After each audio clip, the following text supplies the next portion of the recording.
Miremos, crecimiento sostenible. El crecimiento sostenible sería aquel para el cual el fondo de maniobra crezca a la misma velocidad que las NOF. Es decir, que esas dos líneas sean realmente paralelas. Les voy a dar un par de formulitas que les van a gustar. Si lo que necesitamos es que el fondo de maniobra crezca más o igual que las necesidades operativas de fondos, podemos llegar a una formulita. My secret formula. Ten paciencia. No es muy complicada, pero vamos a llegar a esta ecuación. El crecimiento de las NOF, vamos a asumir, lo que buscamos es que sea más pequeño o igual que el fondo de maniobra. El crecimiento de las NOF, ¿a qué es igual? Pues las NOF, si las ponemos como porcentaje de las ventas, se pueden definir NOF igual a NOF como porcentaje de las ventas, por las ventas. Muy sencillo. Ahora verás por qué hacemos esto. Si un crecimiento de las NOF lo podemos poner como las NOF como porcentaje de las ventas por el aumento de las ventas, esto por un lado, ¿no? Luego, por otro lado, el crecimiento del fondo de maniobra. Si no cambia nada más, el fondo de maniobra va a crecer con el beneficio neto, y el beneficio neto también lo podemos definir como un beneficio neto entre las ventas, por ventas. Ahora, veremos qué hago esto, ¿no? Esto será lo mismo que el Return on Sales, ¿no? El ROS por las ventas. Y las ventas es lo mismo que las ventas en T-1, más el incremento de ventas. Cuando tengo estas dos expresiones, el crecimiento de las NOF lo pongo igual al crecimiento del fondo de maniobra, ¿no? Se igualan. Entonces voy a tener que esas dos expresiones que tengo a la izquierda y a la derecha tienen que ser iguales. Y fíjense, si yo ahora despejo, voy a tener dividido en las dos partes por las ventas en el periodo anterior, y nos va a quedar NOF por el incremento de ventas dividido entre las ventas en el periodo anterior. Perdón. Igual a las ROS por las ventas más el incremento de ventas dividido entre ventas en T-1. El incremento de ventas partido por las ventas del año anterior es el crecimiento, la G, el growth en inglés, el crecimiento. Por lo tanto, lo podemos llamar G. Mira que esa fórmula acaba diciendo que el crecimiento es igual al ROS, dividido entre las NOF como porcentaje de las ventas menos el ROS. Este sería el crecimiento sostenible. ¿Cuál es la interpretación de este crecimiento sostenible? Cuanto mayor sea mi ROS, mayor será el numerador y más pequeño será el denominador. Cuanto mayor sea mi ROS, mayor será el crecimiento sostenible. El ROS es la rentabilidad. Cuanto mayor beneficio tenga, más seré capaz de crecer, más crecimiento podré tener. Por otro lado, las NOF, cuanto mayor sean las NOF, menos podré crecer, porque las NOF son las necesidades, ¿no? Las necesidades que tengo. Imaginemos que no necesito nada para crecer. Entonces el crecimiento podría ser muchísimo. Para este caso, el ROS en el año 2008 es 1.7 y las NOF es 20% de las compras. Si aplicamos esa fórmula sencilla en este caso, ¿cuál sería el crecimiento sostenible? 9.3%. Esta empresa puede crecer de manera sostenible solo un 9% y está intentando crecer al 25%. Por tanto, ahí hay un mismatch, un descuadre.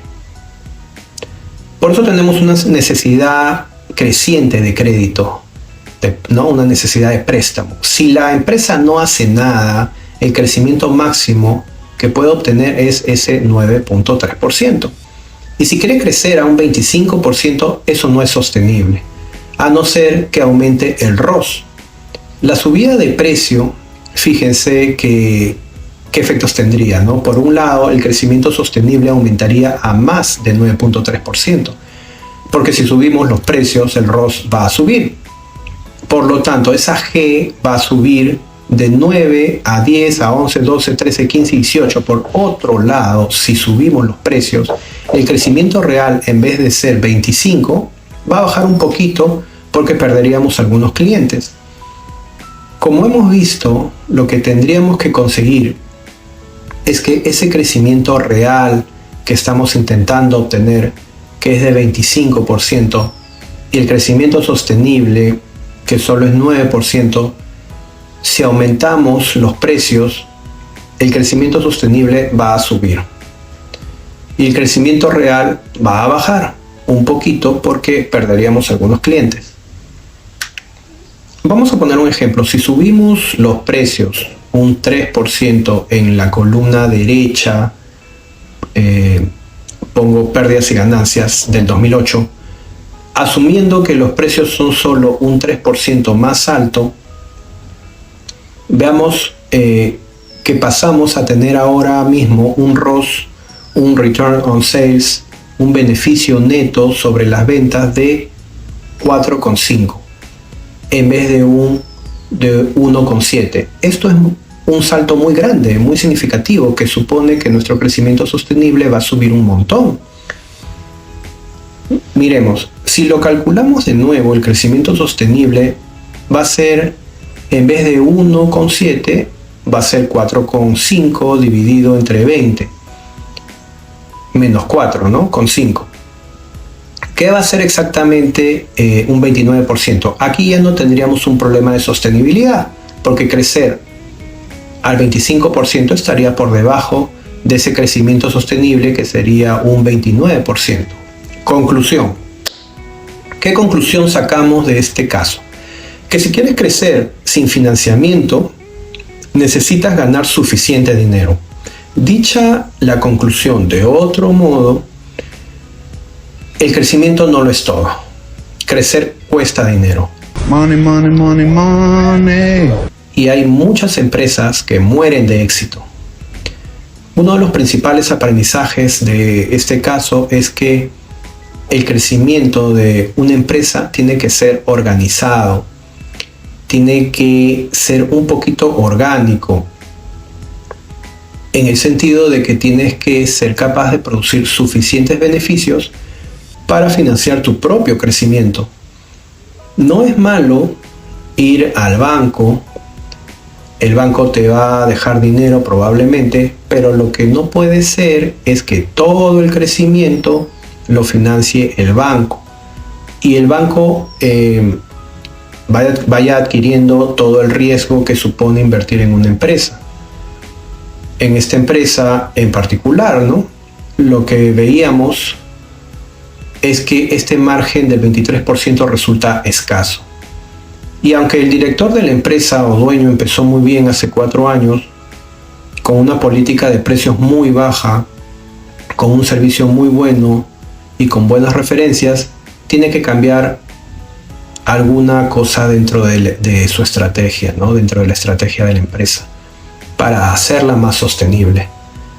En este caso, tendría que subir un poquito los precios para que la empresa sea sostenible.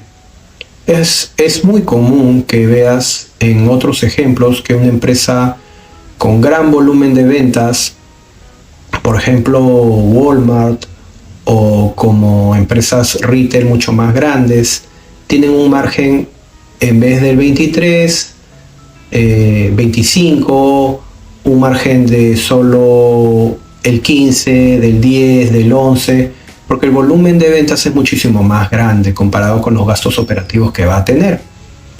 Sin embargo, un pequeño minorista normalmente suele tener un margen de 25, un 30%, en este caso específico de este sector, y en este caso en concreto, ¿no?